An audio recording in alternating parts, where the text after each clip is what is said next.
வணக்கம். என் பேர் டாக்டர் ப்ரூத்தவன் மற்றும் ஆர்ட். இந்த வீடியோவில் நாம் பேச போகிறோம் சிறுநீரக செயலிழப்பு நோயாளிகள் எந்த எண்ணெயை சாப்பிட வேண்டும் என்பதை பற்றி. ஏனெனில் நோயாளி கிளினிக்கில் வந்து அமரும் போது நாங்கள் உரையாடி கொண்டிருக்கிறோம். அப்போது அவர்கள் அடிக்கடி கேட்கிறார்கள், டாக்டர் சார், பழம் எது சாப்பிட வேண்டும், காய்கறி எது சாப்பிட வேண்டும் என்றெல்லாம் சொல்லிவிட்டீர்கள்.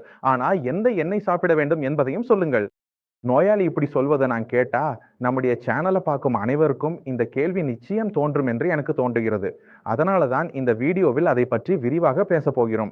முதல்ல எண்ணெய் சாப்பிட வேண்டுமா வேண்டாமா என்பதிலிருந்து ஆரம்பிக்கலாம். சாப்பிட வேண்டும் என்றால் அது எந்த வகை கொழுப்பு இருந்தாலும் பரவாயில்லை. உங்கள் சன்ஃப்ளவர் ஆயில், கிரவுண்ட்நட் ஆயில், அல்லது சீசம் ஆயில், ஆலிவ் ஆயில், கடுகு எண்ணெய் ஆகியவை எதுவாக இருந்தாலும் சரி. எந்த வகை கொழுப்பும், எண்ணெயோ, நெய்யோ நாம் சாப்பிடலாமா வேண்டாமா, அதை எப்படி உணவில் பயன்படுத்த வேண்டும் என்பதையும் பார்க்கலாம்.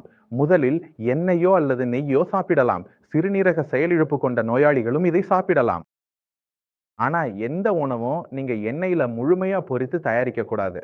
உதாரணத்திற்கு பூரி, பட்டூரா, பக்கோடா போன்றவை சாப்பிடக்கூடாது.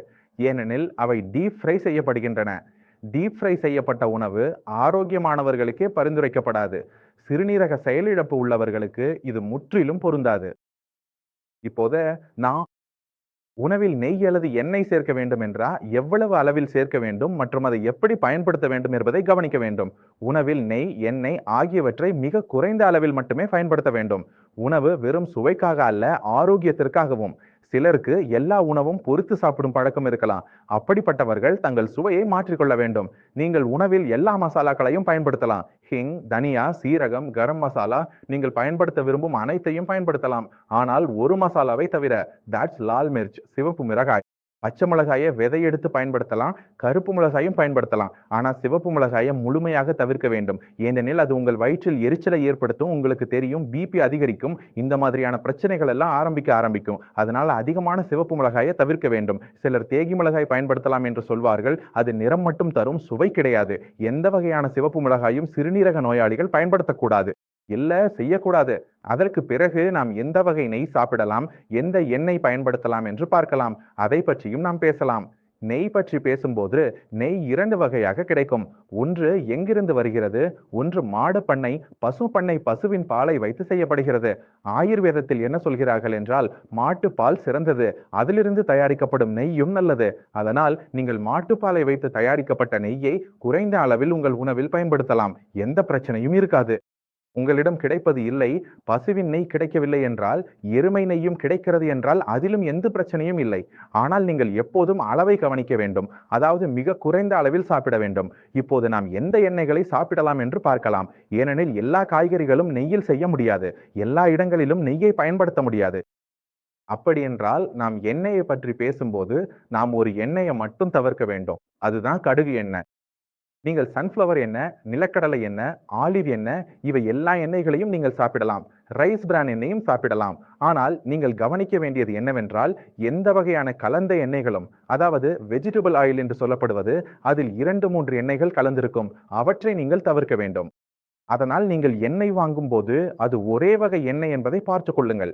அதாவது அது முழுக்க முழுக்க நிலக்கடலை எண்ணெய் இருக்கலாம், அல்லது முழுக்க முழுக்க ரைஸ் பிரான் எண்ணெய் இருக்கலாம், அல்லது முழுக்க முழுக்க ஆலிவ் எண்ணெய் இருக்கலாம். இந்த கலந்த எண்ணெய்கள், அதாவது இதில் கொஞ்சம் ரைஸ் பிரான், கொஞ்சம் சன்ஃப்ளவர் சேர்த்திருக்கும் எண்ணெய்கள், இவையெல்லாம் நீங்கள் பயன்படுத்தக்கூடாது. இப்போ நம்ம சரசொன எண்ணெய் ஏன் தவிர்க்க சொல்றோம்? இதையும் நீங்கள் தெரிஞ்சுக்கணும். ஏனென்றால் சரசொன் எண்ணெய் நல்லது என்று நம்ம கேள்விப்பட்டிருப்போம். இதனால் கொழுப்பு குறையும், கொலஸ்ட்ரால் அதிகரிக்காது என்று சொல்லுவாங்க. அதனால அதை பற்றியும் நம்ம புரிஞ்சுக்கலாம். சரசொன் எண்ணெய் கெட்டது கிடையாது. ஆனா சரசொன் எண்ணெய் அதிகம் பயன்படுத்துறவர்களுக்கு கொஞ்சம் பிரச்சனை இருக்கிறது என்பதை நம்ம பார்க்கிறோம். அவர்களுடைய உடலில் நமக்கு பைகார்பு கொஞ்சம் குறைவா இருக்கிறது தெரியுது. இப்போ பைகார்பு எப்படி குறையுது என்பதை நாம புரிய முயற்சி பண்ணலாம். நம்முடைய உடல் எப்போதும் அமிலத்தை உருவாக்கி கொண்டே இருக்கும். அதை நாம யூரின்ல வெளியேற்றி கொண்டே இருக்கும். அதனாலதான் நம்முடைய யூரின் அமிலத்தன்மை கொண்டது. ஆனா சிறுநீரகங்கள் பழுதாக ஆரம்பிக்கும் போது இந்த அமிலம் வெளியேற முடியாம போகும்.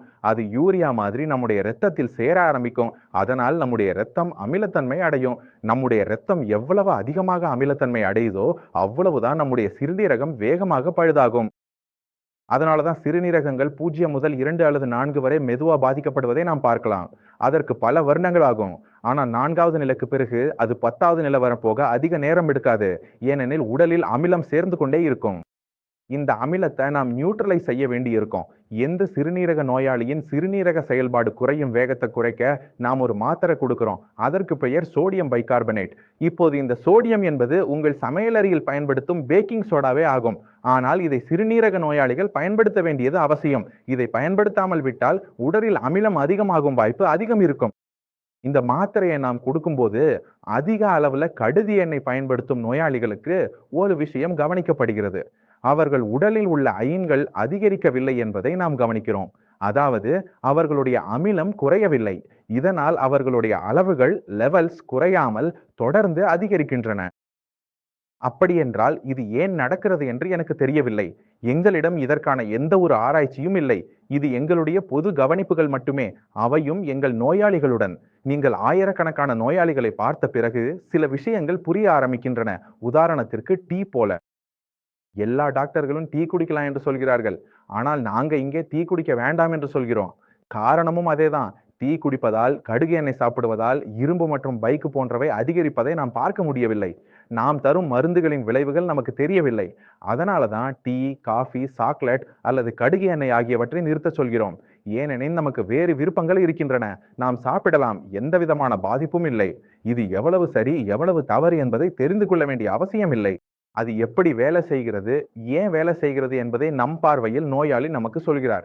நோயாளியின் ரிப்போர்ட்டுகளில் நாம் பார்க்கும் விஷயங்களை பயன்படுத்துவது எளிது. இதை முழுமையாக ஆராய்ச்சி செய்து R&D செய்து என்ன சரி என்ன தவறு என்பதை கண்டுபிடிப்பது கடினம்.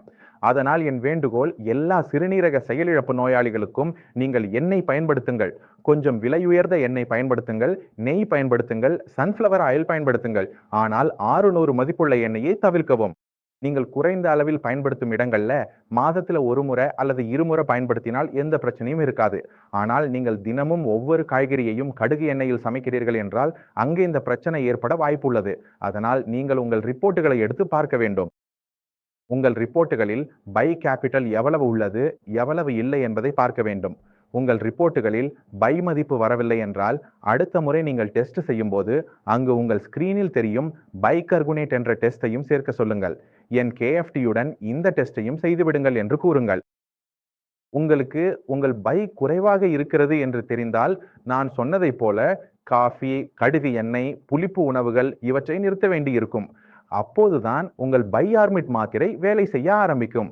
இந்த வீடியோ மூலம் நீங்கள் எந்த எண்ணெய் சாப்பிட வேண்டும், எவ்வளவு அளவில் சாப்பிட வேண்டும், எப்படி சாப்பிட வேண்டும், என்ன சாப்பிட்டால் என்ன நடக்கும் என்பதையும் நான் பார்த்து கவனித்த விஷயங்களை உங்களுடன் பகிர்ந்துள்ளேன். இந்த வீடியோ மூலம் நீங்க நிறைய விஷயங்களை புரிந்து கொண்டிருப்பீர்கள் என்று நம்புகிறேன். இருந்தாலும் கடைசியில் ஏதேனும் சந்தேகம் இருந்தால் நம்மிடம் முழு புத்தகம் உள்ளது. நீங்கள் கமெண்ட் செக்ஷனில் புக் என்று எழுதினால் நம்முடைய குழு உங்களுக்கு லிங்க் அனுப்பிவிடும். அந்த புத்தகத்தை படித்து கிட்னி ஃபில்ட்ரேஷன் உள்ளவர்கள் என்ன சாப்பிடலாம், என்ன சாப்பிடக்கூடாது என்பதை குறித்து தெரிந்து கொள்ளலாம். யாரோடாவது சேர்ந்து பயணம் தொடரலாம். அடுத்த வீடியோவில் சந்திப்போம். அதுவரை வணக்கம்.